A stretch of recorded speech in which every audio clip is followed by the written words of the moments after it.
আজকে আপনাদের সাথে খুব মজার রেসিপি শেয়ার করছি, সেটা হচ্ছে কাচকি শুটকি দিয়ে আলুর ভাজি। কাচকি শুটকি কিন্তু খেতে ভীষণই মজা হয়। তো কাচকি শুটকিটাকে আগে থেকে আমি ভালো করে পানি দিয়ে ধুয়ে একদম পানি ছাড়িয়ে রেখে দিয়েছিলাম। তো এখন কড়াইয়ের মধ্যে তেল দিয়ে কাচকি শুটকিগুলো দিয়ে 2-3 মিনিটের মতো ভেজে এখন সাইড করে তুলে রেখে দিচ্ছি। তারপরে এখানে আগে থেকে আমি রসুন এবং পেঁয়াজ কুচি করে রেখে দিয়েছিলাম। পেঁয়াজটা কিন্তু দেখতে পাচ্ছি একটু মোটা করে কেটেছি, কেননা আমি আলুগুলো একটু মোটা করে কেটেছি, তো সেই জন্য আমি পেঁয়াজটাকে একটু মোটা করে দিয়েছি। তো এই পর্যায়ে কিন্তু আলুগুলো দিয়ে দিয়েছি। এখানে স্বাদমতো আমি লবণও দিয়েছিলাম, সেটা স্কিপ হয়ে গিয়েছে। তো খুব ভালো করে কিন্তু এখন আমি আলুগুলোটাকে একটু ঢাকনা দিয়ে ভালো করে সিদ্ধ করে নিব।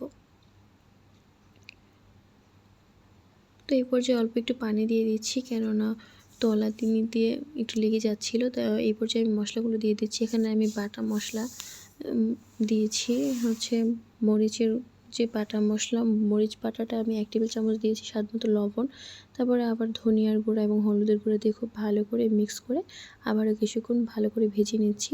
তারপরে এখানে এই পর্যায়ে আমি কয়েকটা কাঁচামরিচ ফালি করে দিয়ে দিয়েছি।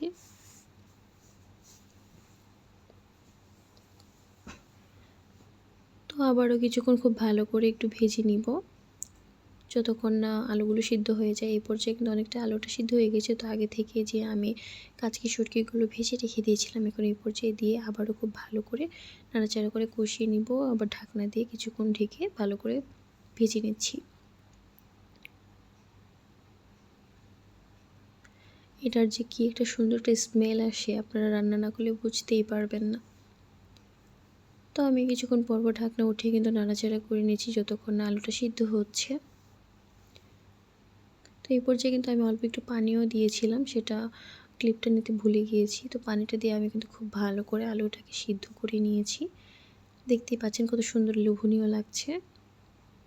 তো আজকের জন্য রেসিপি এইটুকুই। সবাই ভালো থাকেন, সুস্থ থাকেন। আসসালামু আলাইকুম।